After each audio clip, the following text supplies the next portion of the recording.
अस्सलाम वालेकुम नाज़रीन, welcome back to my YouTube channel. मेरा नाम रेहान रऊफ़ है और मैं अमेरिकन अटर्नी हूँ। आज हम बात करेंगे डॉक्टर आफ़िया सिद्दीकी के हवाले से। इनके बारे में बहुत सारा डेटा ऑनलाइन मौजूद है। मुझसे यहाँ पे बहुत सारे सवाल उनके हवाले से पूछे जाते हैं, उनकी रेस के हवाले से, केस के मेरिट के हवाले से उनसे मेरी मुलाकात हुई नहीं हुई। I guess one of the reason is कि यहाँ पे तकरीबन आधे घंटे की दूरी पे मेरे घर से उनकी प्रिज़न है और उस हवाले से लोग पूछते हैं कि भी आप भी सेम सिटी में हो, कभी मुलाकात हुई नहीं हुई, या केस के हवाले से इन्फॉर्मेशन पूछते हैं। इस हवाले से मैं वीडियो बनाना चाह रहा था कहीं आई वुड से वीक से या महीनों से, लेकिन मेरे पास कुछ इनफ डेटा नहीं था, क्रेडिबल इन्फॉर्मेशन नहीं थी। जो ऑनलाइन काफ़ी मटेरियल है, लेकिन I wanted to really find out something. उनके वकील से कुछ इन्फॉर्मेशन मिलती या उनकी फैमिली में से किसी से इन्फॉर्मेशन मिलती, कुछ सॉलिड सिचुएशन का पता चलता। बिकॉज मेरे जहन में बहुत सारे सवाल थे, कुछ मैं ऑनलाइन देखता था। लेकिन इत्तेफाक से यहाँ पे एक इवेंट हुआ है कुछ दिन पहले अर्विंग में, इस्लामिक मॉस्क में, जिसका नाम है वैली रेंज इस्लामिक सेंटर, जहाँ पे एक इवेंट था। उनके वकील क्लाइव स्मिथ थे, उनकी बहन ने आना था, फौजिया सिद्दीकी ने वीज़ा की इश्यूज़ की वजह से वो नहीं आ पाई। So that was the golden opportunity for me कि जानूँ मैं कि असल में क्या हुआ। बतौर वकील मैं समझ सकता हूँ कि अगर वकील के मुंह से कुछ बात सुनने को मिल रही है, प्रोफेशनली हम एग्जैजुरेट नहीं करते, जो लॉ है उसी पे बात करेंगे, या जो सॉलिड फैक्ट्स, ट्रू फैक्ट्स हैं उस पर। तो ये मेरे लिए बड़ा अच्छा हो गया कि उनके वकील से मुलाकात हुई, उनसे कुछ सवाल मैंने ऑफ दी रिकॉर्ड पूछे। जो इवेंट है उसके बाद वो मैं आपको बताऊंगा। 2 सवाल जो मेरे लाइफ का जो एक्सपीरियंस है, पिछले 15 साल से वकालत कर रहा था, थोड़ी सी इनकी केस फाइल पढ़ी, जो ऑनलाइन डेटा था, उससे मेरे ज़हन में 2 सवाल आए जो बहुत ज़रूरी हैं। उनके वकील क्लाइव स्मिथ भी हैरान हुए कि आप ये सी बात कैसे आप कर सकते हैं, कैसे आपके जहन में सवाल है। मैंने कहा मैं खुद वकील हूँ। तो फिर ही अंडरस्टूड के, और मैं प्लस क्रिमिनल लॉ वकालत कर चुका हूँ। अच्छा, जो स्टोरी है जो इनके वकील ने बताई है वो इस तरह से थी कि शुरू जो उन्होंने इस तरह की, मैं वो आपको बताता हूँ। जो इवेंट में शुरू उन्होंने इस तरह की कि उनकी जो डॉक्टर आफ़िया सिद्दीकी का जो हस्बैंड है अमजद खान, उनके साथ नहीं बनती थी। इनके 3 बच्चे, family issues. So somehow $50,000 Amjad Khan के अकाउंट में थे। सो और he was like kind of, I mean he had no source के वो उसके अकाउंट में वो पैसे कहाँ से आए, जिसके बारे में मुझे अभी तक भी क्लियर नहीं पता चला। इसके बारे में उन्होंने ज़्यादा बाद में नहीं की। तो फैमिली इश्यूज़ के बारे में बात की, इनकी आपस में इशू चल रहा था। फिर उसके बाद जो मेन मुद्दा आता है वो ये है कि जो खालिद शेख था, जो जिनका अलकायदा से ताल्लुक़ था, उनको पूछा गया जब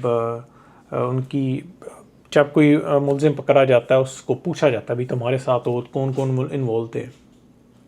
तो उसके सामने कुछ तस्वीरें रखी गई मेल जो सस्पेक्ट की थी, तो फीमेल में से सिर्फ एक की रखी गई। ये उनके, मैं अभी जो क्लाइव स्मिथ उनके वकील ने जो बताया वो मैं बता रहा हूँ कि उनके वकील ने बोला कि फिर उनके सामने आफ़िया सिद्दीकी की तस्वीर रखी गई। इससे पहले कि खालिद शेख कुछ बोलता, उसने तकरीबन अभी इशारा भी किया, थोड़ा सा इनकम्प्लीट, कुछ भी नहीं बोला। तो इतने में ही जो है ना वो चले गए और उसको सस्पेक्ट मान लिया आफ़िया सिद्दीकी को। ये नहीं कि उनका ये कहना था कि खालिद शेख ने भी मुंह से कुछ नहीं बोला था, अभी इशारा भी उनका कंप्लीट नहीं हुआ था उनकी तरफ, तो उनको सस्पेक्ट मान लिया गया। अब इसको आइडेंटिफिकेशन परेड, शनाख्त परेड आपने सुना होगा, इसको कहते हैं। नॉर्मली ये इरेगुलरिटी आ जाती है, इसके बारे में अभी रुकते हैं, मैं बताता हूँ शनाख्त परेड क्या होता है। फॉर एग्ज़ाम्पल आफ़िया सिद्दीकी हैं, अगर वो किसी इशू में इन्वॉल्व थी, तो वो जो क्लाइव स्मिथ कहना चाह रहे थे उन्होंने बताया तो नहीं, लेकिन बतौर वकील मैं आपको बताता हूँ कि होता ही है कि शनाख्त परेड में आप अगर वो सस्पेक्ट थी तो 7-8 लड़कियों की तस्वीर होनी चाहिए थी, उसी हाइट की, उसी एज की, तकरीबन 3-4 पे हेड स्कार्फ होता, 3-4 पे ना होता, तो फिर शनाख्त परेड होती। तो फिर कह सकते थे कि भी 8 में से खालिद शेख ने एक को चुना तो ये सस्पेक्ट है, ताकि एक्यूरेट हो। लेकिन इसमें एक कोई इस तरह की सिचुएशन नहीं है। आप समझ सकते हैं कि एक ही लड़की की तस्वीर सामने आई और उसी की तरफ इशारा किया, अभी कुछ बोला भी नहीं, उसको सस्पेक्ट मान लिया। हाँ, शनाख्त पीरियड इस तरह से नहीं होती। आपने फ़िल्मों में देखा होगा कि एक 7-8 लड़के आ जाते हैं, शीशे के दूसरी तरफ कोई शख्स खड़ा होता है तो कहते हैं आइडेंटिफाई करो किसने रॉबरी की। तो जिसके साथ रॉबरी हुई है, करीब से ही हुई है, उसने देखा होगा शख्स को, हाइट को आइडेंटिफाई किया होगा, तो वो बता सकता है यार ये जो 7-8 लोग हैं ना, इनमें से ये है। फिल्मों में देखा होगा आपने, इस तरह से होता था। एक तो उन्होंने इस इरेगुलरिटी की बात की, दूसरा ये वो बता रहे थे कि जब ये इंसिडेंट हो गया तो अब पाकिस्तान में जो है एक्शन लेना था, उनको पकड़ना था। तो मुशर्रफ साहब को रीच आउट किया गया और उनको $54,000 दिए गए। क्लाइव स्मिथ ने बोला, मैं नहीं कह रहा, मैं जो कह रहा हूँ और जो उन्होंने कहा वो बता रहा हूँ कि $54,000 दिए गए मुशर्रफ को। और फिर एक्शन लिया गया ISI की मदद से और CIA ने। देखें, मुशर्रफ साहब पैसे लेके पाकिस्तान पे जो भी ड्रोन हमले होते थे, इश्यूज़ होते थे, इसके बारे में तो अमेरिकन सफ़ीर ने भी आई थिंक अपनी बुक में लिखा है कि जब उनसे कुछ काम लेते थे, वो कहते थे कोलेट्रल डैमेज हो रहा है, हमारे लोगों का नुकसान हो रहा है, हम कहते थे हम आपको उसका जो है ना कुछ कंपनसेट कर देते हैं, तो आप बताएं किस तरह से करें हम। लीगल चैनल के ज़रिए करें, एड दें, ग्रांट दें, या कुछ और रास्ता आपको पर्सनली चाहिए। तो कहते थे मुशर्रफ साहब की तरफ से जवाब होता था मुझे पर्सनली दे दें। तो ये सफ़ीर ने कही थी बात, किसी बुक में लिखा हुआ, आई डोंट रिमेंबर के क्या नाम था उनका, लेकिन आप सब जानते होंगे। तो ये इस बात को अगर कंसिडर किया जाए कि माजी में मुशर्रफ साहब ने इस तरह से पैसे लिए ब्रीफ केस में, तो इस बात पे भी यकीन किया जा सकता है। ये क्लाइव स्मिथ ने बोला कि $54,000 दिए गए कि हमने ये एक्शन लेना। फिर कराची से उनको उठा लिया गया, 3 बच्चे थे उनके साथ, एक गिर गया 6 महीने का था आई थिंक, वफात पा गए। और वो बता रहे थे कि आफिया सिद्दीकी को उस दिन मिले थे, 4 घंटे मुलाकात हुई और अभी तक नहीं पता उनको कि उनका वो एक बेटा फौत हो चुका हुआ है। सबको ले गए अफ़गानिस्तान, वहाँ पे उनको बच्चों को जो है वो भी प्रिजन में रखा गया, ये बता रहे थे, उनको भी प्रिजन में रखा गया आफिया सिद्दीकी को। और उसके बाद बच्चों को जो क्रिश्चियन फैमिली थी वहाँ पे, अमेरिकन क्रिश्चियन, उनके साथ दे दिया गया, उनके हवाले कर दिया गया भी आप इनकी परवरिश करें। एक बच्ची का नाम आई थिंक चेंज कर दिया उन्होंने, मरीम से फ़ातिमा रखा। एंड इसके बाद वो चाह रहे थे कि इस सिचुएशन से जान छुड़ाई जाए, यानी कि डॉक्टर आफिया सिद्दीकी से रिमूव कर दिया जाए ऑफ दी रैकेट। तो उनका प्लान था कि इनको ख़त्म कर दिया जाए। ये जो उनके वकील ने बताया, मैं अभी आपको स्टोरी बता रहा हूँ, इसके बाद मैं आपको प्रोसिक्यूशन की स्टोरी बताऊँगा कि हुकूमत ने क्या कहा कि असल में क्या होगा। अभी ये जो उनके वकील ने बताया, उन्होंने प्लान किया कि इनको ले चलते हैं बाहर कहीं पे। तो उन्होंने क्या किया है कि बाहर किसी जगह पे मस्जिद के बाहर इनको बिठाया। उन्होंने कहा ये आपके साथ बेटी है, बेटी को फ्रूट्स कुछ दिए, उन्होंने कहा ये जेब में रखो, जैकेट में रखो। तो बेसिकली उन्होंने एक ऑर्केस्ट्रेट किया, उन्होंने एक प्लान किया कि बाहर बिठा दिया मस्जिद के, आप वेट करें, आपका जो बेटा है ना हम आपको वापस देते हैं कुछ देर बाद। वो बाहर वेट कर रही थी।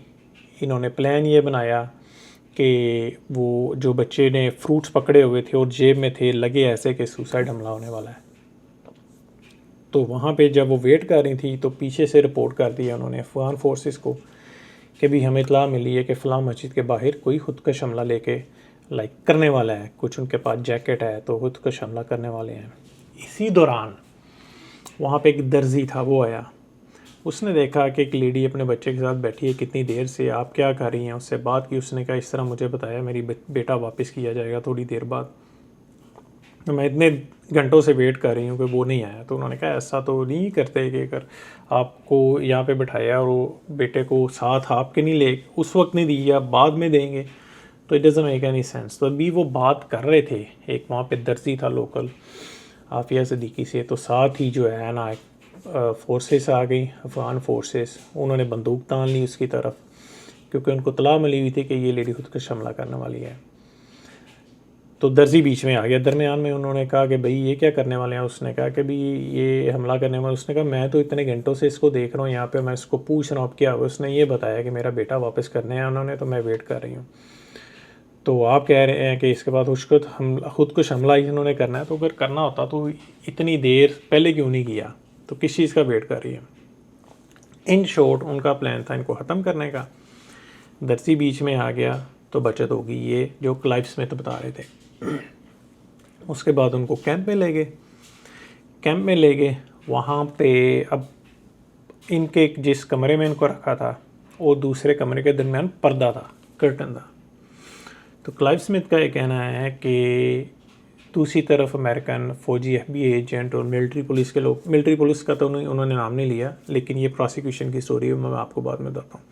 अमेरिकन ऑफिशियल थे, उन्होंने देखा, स्निक पीक किया, थोड़ा सा पता लगा कि ये भागने लगी हैं या कुछ करने लगी हैं, तो उन्होंने जो है ना गन शॉट कर दिया इन पे और इनको ज़ख्मी कर दिया और इल्ज़ाम ये लगाया कि आफिया सिद्दीकी ने इन पे हमला किया है।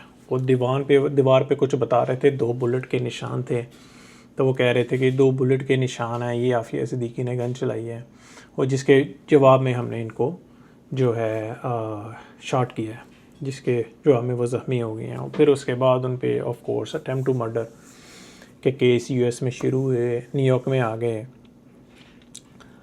और न्यूयॉर्क में जो साउदर्न डिस्ट्रिक्ट ऑफ न्यूयॉर्क के बारे में बता रहे हैं, 99% कन्विक्शन रेट है, यानी कि 99% वहाँ पे मुलज़मों को सज़ाएं मिलती हैं। तो गवर्नमेंट ने ये कह रहे थे कि फ्रेम किया इनको, आफिया सिद्दीकी को, और उस डिस्ट्रिक्ट में लेके गए जहाँ पे कन्विक्शन होती है।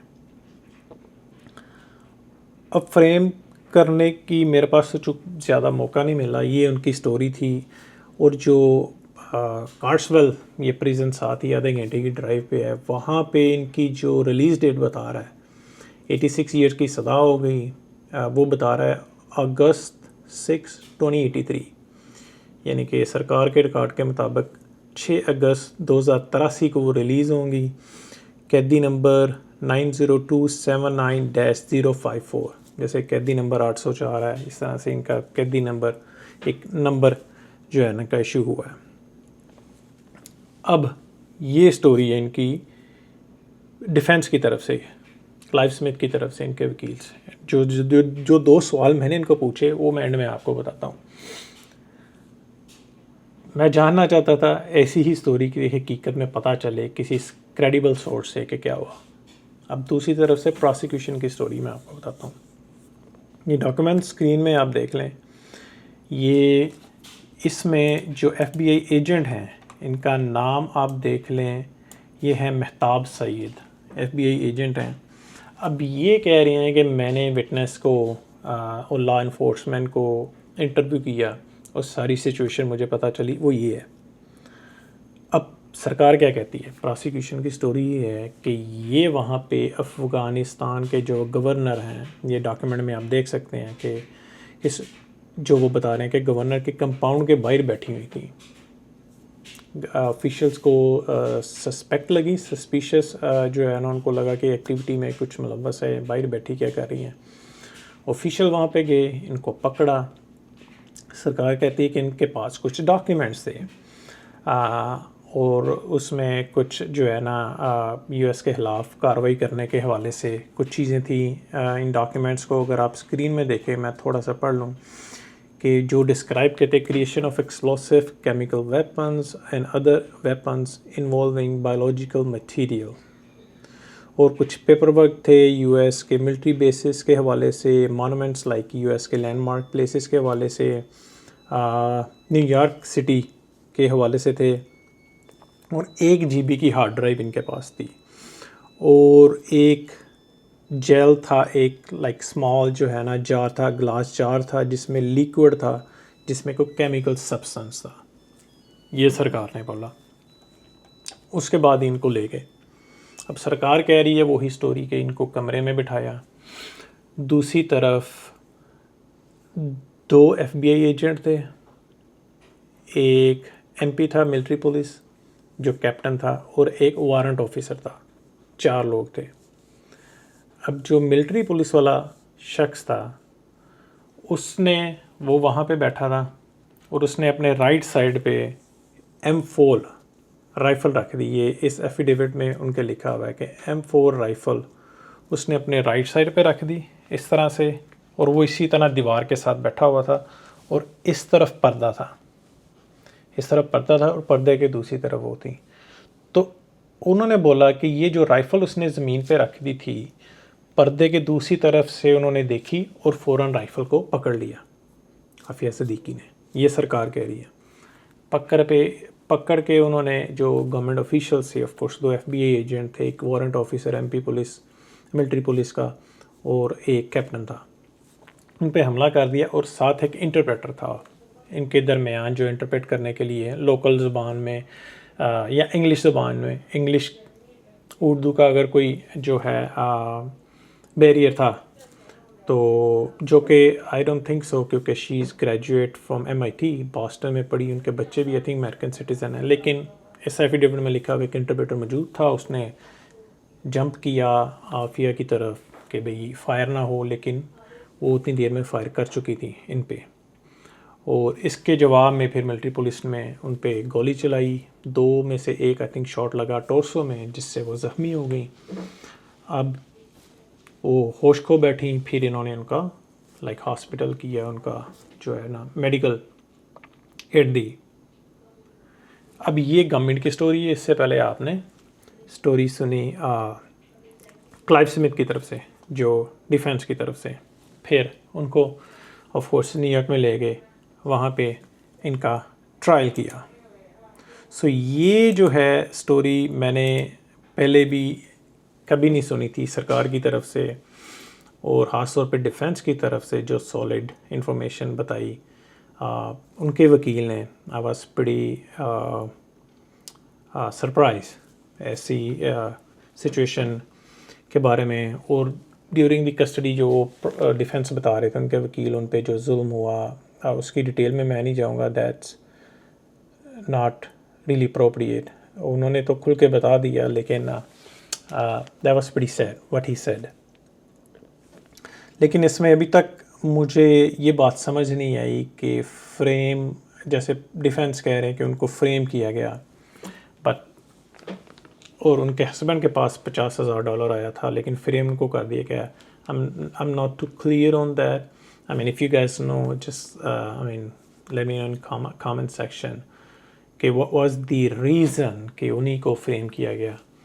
हम कहते हैं, डिफेंस कहता है वो कि लाहौर से, कराची से लेके गए, वो कहते हैं कि अफ़गानिस्तान में ऑलरेडी थी, ये FBI ये अलकायदा की ऑपरेटिव थी, दहशत गर्दी के मामलात में मुलव्वस थी। एनीवेज, अब ये दोनों साइड की आपने स्टोरी सुनी, ट्रायल हुआ, सज़ा हो गई, 2083 में उनकी रिलीज़ है।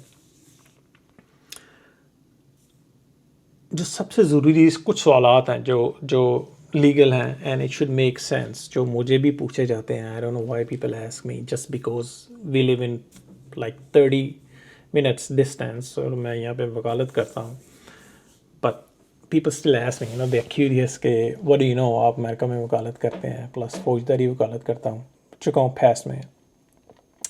लोग कहते हैं इतनी ज़्यादा सज़ा की थी, अच्छा पाकिस्तान में लोगों को नहीं पता कि इतनी ज़्यादा सज़ा, यहाँ पे 114 साल भी सज़ा होती है, 300 साल भी सज़ा होती है, 200 साल। सो ये लोग, पाकिस्तान में लोगों के लिए समथिंग नहीं है कि यार 86 साल की सज़ा कैसे होगी, ये क्या हो गया, ये तो बड़ा अजीब लीगल सिस्टम है। अमेरिका में इस तरह से होता है सज़ा का सिस्टम। मैं आपको बताता चलूँ 86 साल की सज़ा कैसे हुई। क्लाइव स्मिथ ने बोला कि अटेम्प्ट टू मर्डर था, इसकी मैक्सिमम पनिशमेंट 10 साल होती है। मेरे पास चार्जशीट नहीं है तो मैं नहीं बता सकता एग्जैक्टली, मैं लीगल ओपिनियन तो नहीं दे रहा, एक एनालाइज कर रहा हूँ सिचुएशन का। अटेम्प्ट टू मर्डर में वो कह रहे थे मैक्सिमम 10 साल होती है, इनको 86 ईयर्स मिली। अब मुझे नहीं पता चार्जशीट हो, लेकिन नॉर्मली जनरली मैं आपको बताता हूँ फौजदारी कानून में अमेरिका में क्या होता है कि पर काउंट के हिसाब से सज़ा होती है। मतलब अगर आप पे 10 काउंट लगा दिए गए, पाकिस्तान में चार्ज बोलते हैं, 10 काउंट लगा दिए गए और एक काउंट की सज़ा 5 साल है, तो 10 मल्टीप्लाई बाय 5, 50 साल सज़ा हो जाएगी। तो इस तरह से काउंट्स मल्टीप्लाई होते हैं। मिसाल मैं अगर आपको दूं तो अगर किसी ने फाइनेंशियल फ्रॉड किया, एक मिसाल देता हूँ, किसी से पैसे लूटे, 420 की एक मिसाल है, वो फ्रॉड हो गया। उससे वायर के ज़रिए पैसे लिए तो दूसरा चार्ज आ जाएगा उस पर, वायर फ्रॉड का। तो फिर पैसों को मिसयूज़ किया, तीसरा चार्ज वो आ गया। कुछ इलीगल चीज़ें खरीद ली, चौथा चार्ज ही आ गया। तो इस तरह है ना, यहाँ पे चार्ज मल्टीप्लाई किए जाते हैं। ऐसा नहीं होता, ये पाकिस्तान में होता है, अच्छा भी इतने 7-8 जुर्म किए, उम्र कैद हो गई, 12.5 साल हो गए, 15 साल हो गए। यहाँ पे ऐसा नहीं है। अगर एक चार्ज की 10 साल सज़ा है, तो अगर 10 चार्ज हैं तो 100 साल सज़ा होगी। तो अगर वो हमें चार्ज शीट कहीं पे मिल जाए तो उससे पता चलेगा कि इन पे कितने चार्ज लगे थे। इस तरह से हुआ। लेट्स से एग्जांपल लेता हूँ, वो जो सरकार कह रही है जी गन पकड़ी, उसका हमला किया, attempt to murder let's say उन्होंने किया, 40 साल तो वहाँ पे हो गई। अगर क्लाइव स्मिथ कह रहे हैं कि अटेम्प्ट टू मर्डर में 10 साल मिनिमम मैक्सिमम सज़ा होती है, तो वहाँ पे तो 4 बंदे थे, 5 बंदे थे, एक इंटरप्रेटर था, 2 MP से, मिलिट्री पुलिस के 2 FBI एजेंट थे, 50 साल तो यहाँ पे हो गई। तो बाकी की लेट्स से उनके पास केमिकल जो भी चीज़ें थी, जो भी कंस्पिरेसी थी। फिर ये समझाने का मतलब है कि लोग जो पूछते हैं कि 86 साल सज़ा कैसे तरह से हुई, वो इस तरह से हुई कि यहाँ पे चार्ज के हिसाब से होते हैं, जितने चार्ज हैं उसको, उसमें जो सज़ाएं हैं उनको मल्टीप्लाई किए जाते हैं। अगर आप पे ज़्यादा चार्ज है, 15 चार्ज हैं, एक की मल्टीप्लाई 15 मल्टीप्लाई बाय 5, 75 ईयर्स। सो इस तरह से ये नॉर्मल है, ये सब पे है। ऐसा नहीं है कि इन्हीं पे स्पेशली इन्होंने किया। लोग पूछते हैं, ये कानून है। जैसे हंटर बाइडन जो US प्रेसिडेंट बाइडन के बेटे हैं, उनके साथ भी इस तरह हुआ था, मल्टीपल चार्ज लगे। अभी ट्रम्प पे, सब पे है, ये नॉर्मल है यहाँ पे। ठीक है, ये सवाल हो गया। दूसरा सवाल जो पूछा जाता है वो ये, क्या सज़ा कम या माफ़ी हो सकती है? ये बड़ा अच्छा सवाल है। बतौर अमरीकी वकील, सज़ा कम अभी रिसेंटली अमेरिकन प्रेसिडेंट ने जो पार्डन्स दिए हैं, उसने अपने बेटे को दिए हैं, तो हो जाती हैं, कम्यूट करते हैं सेंटेंस, सज़ाएँ कम हो सकती हैं। लेकिन सदर के पास अख्तियार अपने बेटे की है। इसके बारे में भी जो इवेंट में यही बात कर रहे थे कि आप जो है वो पार्डन की एप्लीकेशन पिटीशन फाइल करें, जो प्रेसिडेंट को भेजेंगे। इतने लाख मुसलमानों ने या लोगों ने उनको पार्डन करने की या सेंटेंस को कम्यूट करने की जो पिटीशन फाइल की है, गवर्नमेंट पे थोड़ा प्रेशराइज किया जाएगा, लॉबी किया जाएगा, सज़ा कम हो सकती है। इस केस में माफ़ी की मुझे नहीं लगता। It's really high profile case. जो मुद्दई है, जो US गवर्नमेंट है, USA, आप इस एफिडेविट में आपने देखा USA वर्सेस आफिया सिद्दीकी लिखा हुआ था। क्राइम अगेंस्ट मिलिट्री पुलिस, फ़ौज को तो पूछते हैं यहाँ पे, फ़ौज को they have so much respect है।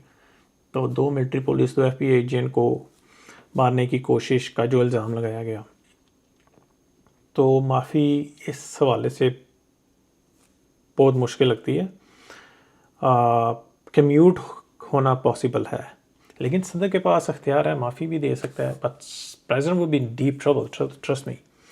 प्रेसिडेंट अपने बेटे को तो चलो उन्होंने पार्डन दे दी, लेकिन इस सिचुएशन में जहाँ पे was like conspiracy of the United states of America, जो उन पे इल्ज़ाम थे, हालांकि वो साबित नहीं हुए, जो दहशतगर्दी और उनके साथ इन्वॉल्व होने के इल्ज़ाम थे वो साबित तो नहीं हुए, लेकिन उनको अटेम्प्ट टू मर्डर में सारे इल्ज़ाम जो भी जूरी ने सज़ा दी।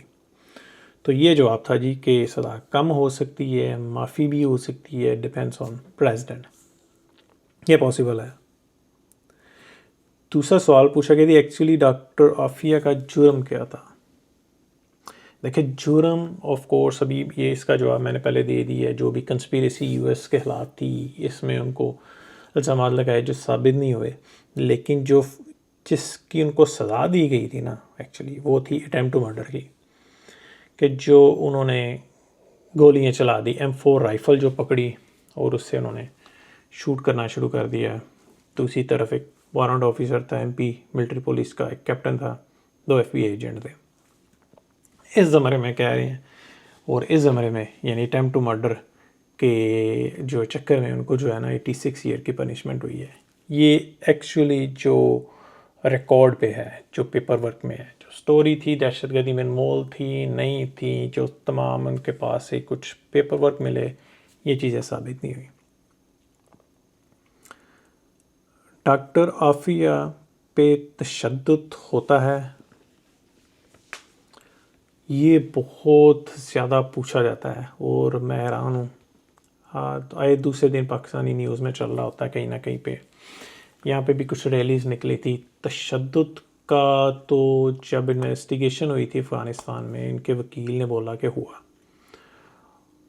यहाँ पे तशद्दुद की अभी जब से ये प्रिजन में है, बतौर वकील it does not make sense to me कि तशद्दुद किया जाए। मिसाल देता हूँ, किसी को अगर पकड़े, पाकिस्तान इंडिया कल्चर में होता है, किसी को पकड़ लिया, आसान अल्फाज में समझाने की कोशिश करता हूँ, लीगल अल्फाज में नहीं, किसी को पकड़ लिया तो करते हैं कि यार मान जाए, ताकि क्या इन्वेस्टिगेशन होगी, कितना लंबा प्रोसेस होगा, उससे कहते हैं यार मानो तुमने क्या किया नहीं किया। उस वक्त लाहौर में मैं वकालत, वहाँ पे भी वकील, वहाँ भी वकालत करता था।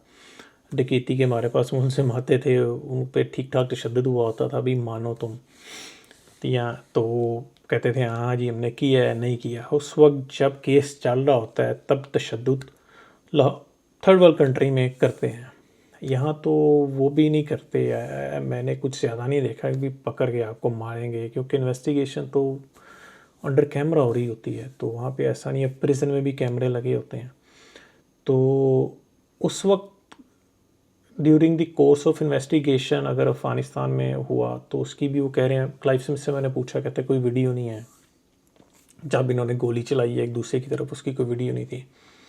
तो वही इन्वेस्टिगेशन रूम था ना, तो अगर उस चीज़ की वीडियो नहीं तो मतलब इन्वेस्टिगेशन की भी वीडियो नहीं है, तो वहाँ तो कुछ नहीं है। लेकिन यहाँ पे नॉर्मली होते हैं इन्वेस्टिगेशन में या प्रिजन में कैमरे होते हैं।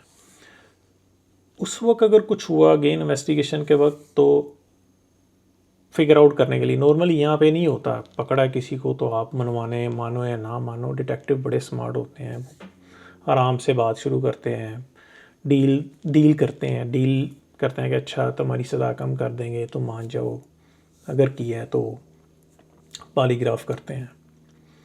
इस सिचुएशन में आके जबकि उनकी सज़ा हो चुकी है और 15 साल से वो जेल में है, I don't see any reason कि वो फिज़िकली टॉर्चर करें।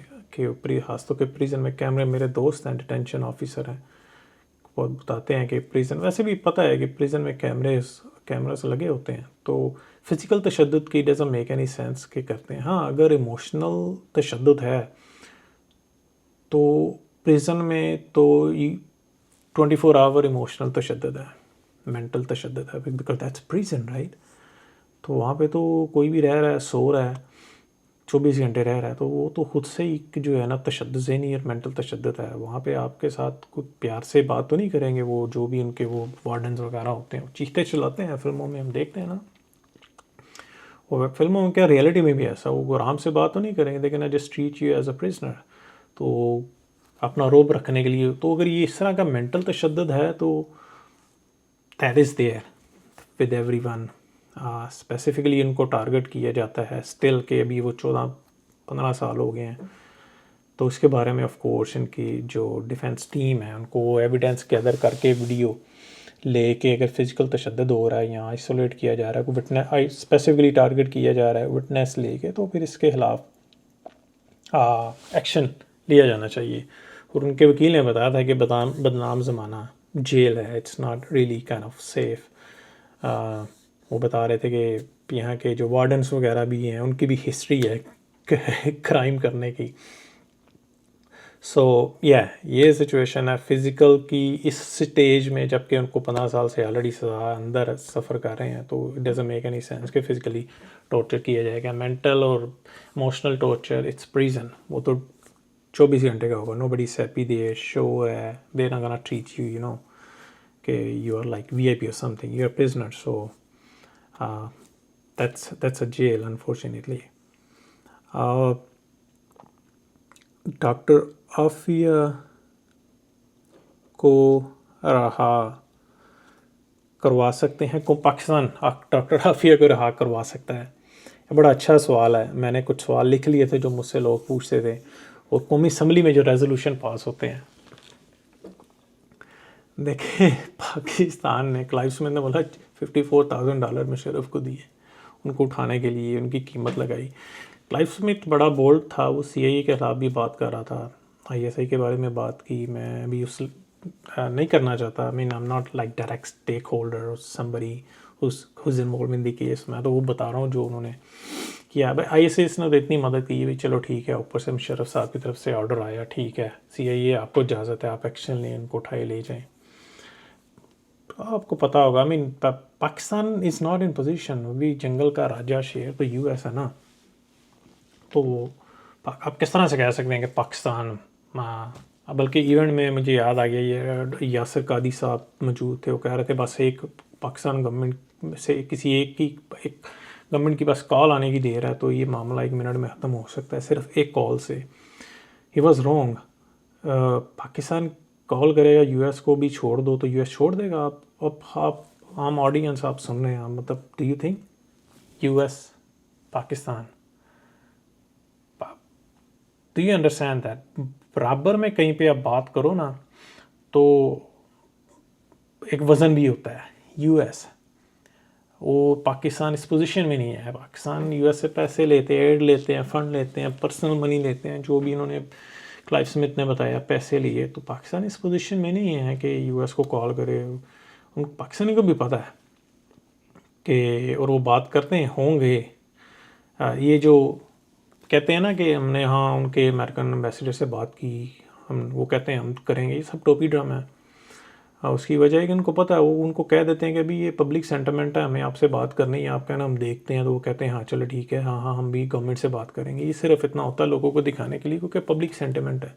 पाकिस्तानी गवर्नमेंट ऑफिशियल्स को भी पता है कि इनकी क्या सुनेगी। मैं जहाँ तक अमेरिकन गवर्नमेंट को जानता हूँ, पाकिस्तान के 50 मुल्कों के सदूर भी इस बारे में अमेरिकन प्रेसिडेंट को फ़ोन करके कह देंगे भी आप ये करो, तो उनको कोई बार नहीं है माजरत के साथ कि यहाँ पे इट वर्क्स डिफरेंटली। ये अजीब ही बात है, पाकिस्तानी गवर्नमेंट कॉल करेगा कोई, हाँ जी हम देखते हैं, प्रेसिडेंट वो बी इन ट्रबल, वो तो उसकी कोई इम्पीचमेंट शुरू कर देंगे कि भाई आप ये क्या कर रहे हो, यू नो कि हमारे फ़ौजियों पे हमला किया था किसी ने और FA एजेंट पे, और अमेरिका के खिलाफ कंस्पिरेसी थी और आप इसको माफ़ी देना चाह रहे हैं, कम्यूट करना चाह रहे हैं। So do you understand these things?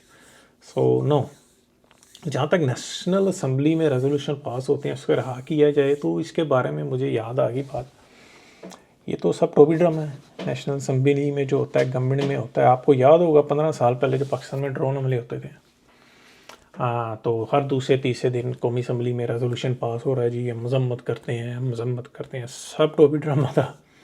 Reason देखें, मैं वकील हूँ, मैं एग्जैजरेट नहीं करना, I don't have to do that, मैं रिस्पॉन्सिबल बात करता हूँ। स्क्रीन पे आप तस्वीर देख लें, ये अमेरिका के साबिक सेक्रेटरी हैं माइकल शेडॉफ। मैं इनको मिला था 15 साल पहले, और उससे कुछ 2-3 साल पहले पाकिस्तान में जो ड्रोन हमले हो रहे थे, American secretary of state, Pakistan में वज़ीर कहते हैं, यहाँ पे सेक्रेटरी कहते हैं, जिनके अंडर पूरी दुनिया की एम्बेसीज़ होती हैं, होमलैंड सिक्योरिटी वगैरह, जिनके अंडर ड्रोन हमले हो रहे थे।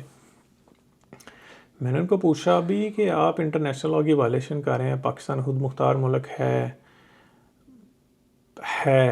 कहते तो यही है खुद मुख्तार मुल्क है, तो मैंने कहा खुद मुख्तार मुल्क है, हम आज़ाद मुल्क हैं, आप हम पे हमला किए जा रहे हो, ड्रोन हमले कर रहे हो। और इन्होंने मुझे जवाब दिया कि हम आपकी कहने पे कर रहे हैं, खुद से नहीं कर रहे। मैंने कहा क्या कह रहे हैं आप?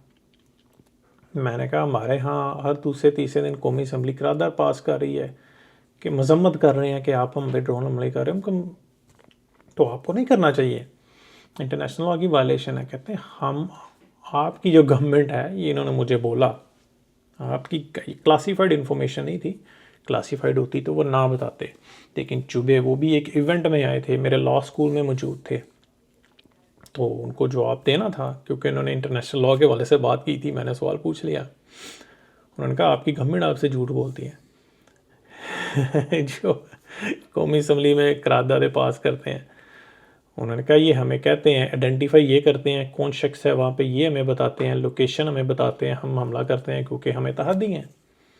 वो हमें कहते हैं कि हमें आपकी मदद चाहिए, तो हम उनकी मदद करते हैं। तो हम खुद से नहीं कर रहे कि हम आपके मुल्क की सालमियत है, हम उसके खिलाफ नहीं जाएंगे, आप कहते हैं तो हम मदद कर रहे हैं। तो मैंने कहा उनको खुद ही करने दो, उनको बोलो आप खुद ही करो, आप क्यों बीच में इन्वॉल्व होते, उनको भी यार हमारा मामला नहीं, आप खुद ही करो। इसका जवाब उन्होंने दिया, उन्होंने कहा कि वो कहते हैं कि हमारा उन इलाके में कंट्रोल नहीं है।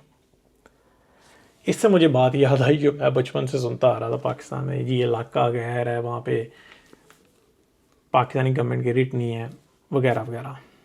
तो ये उन्होंने जवाब दिया। तो ये जो नेशनल असम्बली में रेजोल्यूशन हो रहे हैं ये भी सब ड्रामे हैं, उनको पता है ये पब्लिक सेंटिमेंट की वजह से कर रहे हैं। पब्लिक सेंटिमेंट है लेकिन प्रैक्टिकली इनको भी पता है कि इट्स नॉट गोना वर्क। देखिए सियासी मामले से ये मसला हल नहीं होगा, it's legal issue and it's high profile. So resolution pass करने से, रैली निकालने से बतौर वकील आई डोंट थिंक सो कि कुछ होगा। यहाँ पे भी रैलीज़ निकली हैं डैलस में, उनकी जेल के बाहर जाते हैं लोग to support her, but it's legal issue, it's not gonna get solve by rallies and national assemblies resolution. ख़ास तौर पे पाकिस्तान में जो है I don't think so that's the solution. दो सवाल आ रही हैं, क्या फ़िया सिद्दीकी रहा हो सकती हैं? देखें इसके बारे में भी मैंने बात कर ली, पॉलिटिकली तो इसका कोई सोल्यूशन नहीं है। जनरल पब्लिक सेंटिमेंट है, रैली निकाल रहे हैं, ज़ीरो सोल्यूशन। पॉलिटिकली गवर्नमेंट एक दूसरे को कॉल करेंगे, कम्यूट हो सकती है उससे। अगर पाकिस्तानी गवर्नमेंट यहाँ पे किसी से प्रेसिडेंट से रिक्वेस्ट करें कम्यूट की, अगर फुल पार्डन नहीं है तो कम्यूट हो जाए, तो me that looks possible. Fully pardon I don't, considering US legal system ख़ास तौर पे इनके केस में, it's difficult to me. I'm sorry. Fully pardon. I mean, I wish के हो जाए। अभी वैसे ही कितने लोगों को उन्होंने पार्डन और कम्यूट किया है, लेकिन उसमें इनकी तरफ कोई तवज्जो ही नहीं है उनकी। लीगली सोल्यूशन हो सकता है और उसमें है कि केस रीट्रायल हो उनका। अमेरिका में नॉर्मल है जी, यहाँ पे बहुत सारे लोगों के जो केसेस होते हैं 30-30, 35-35 साल बाद केसेस खुलते हैं और उस वक्त उनको पता है, इसको कहते हैं अपील नहीं होती। मैं बताता चलो, अपील का तो एक टाइम पीरियड होता है ना, यहाँ पे एक टर्म यूज़ होती है मोशन फॉर रीट्रायल। रीट्रायल की डिफरेंट वजह हो सकती हैं, जूरी मिसकंडक्ट होता है, अटर्नी ने इफेक्टिव रिप्रेजेंटेशन नहीं दी, new evidence, newly discovered evidence, ज़्यादातर चीज़ें ओपन होती हैं। कई केसेस हुए हैं, मैं उसकी डिटेल में नहीं जाऊँगा। 35 साल बाद किसी शख्स को छोड़ा, उसने वो क्राइम ही नहीं किया था, उस वक्त एविडेंस मौजूद नहीं थी, अब एविडेंस मिल चुकी, केस रीओपन किया, उस बंदे को छोड़ दिया। अगर उस तरह की कोई एविडेंस मिल जाती है सो दैट्स गोना हेल्प। बाकी उनके वकील बेहतर डिसाइड करेंगे मोशन फॉर रीट्रायल किस बेस पे करनी है। लीगल सोल्यूशन है, पॉलिटिकल मुझे नहीं लगता ज़्यादा इसका।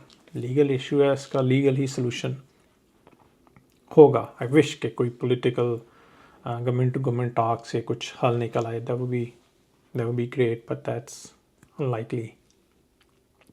अब दो सवाल जो मैंने उनसे पूछे थे उसकी तरफ आते हैं, जो सबसे ज़रूरी हैं, और उनमें से दूसरा जो है वो बहुत डैमेजिंग था इनके केस में। पहला सवाल मैंने इनको पूछा, देखें हर केस में जब अमेरिका में कोई क्राइम होता है, किसी शख्स को पकड़ा जाता है, तो केस शुरू होने से पहले प्ली डील दी जाती है। मैंने जो क्लाइव स्मिथ को 2 सवाल पूछे उनमें से एक यही था कि क्या इनको सरकार ने कोई प्ली डील ऑफ़र नहीं की। हर केस में होता है, ये हंटर बाइडन को भी प्ली डील ही दी थी इन्होंने।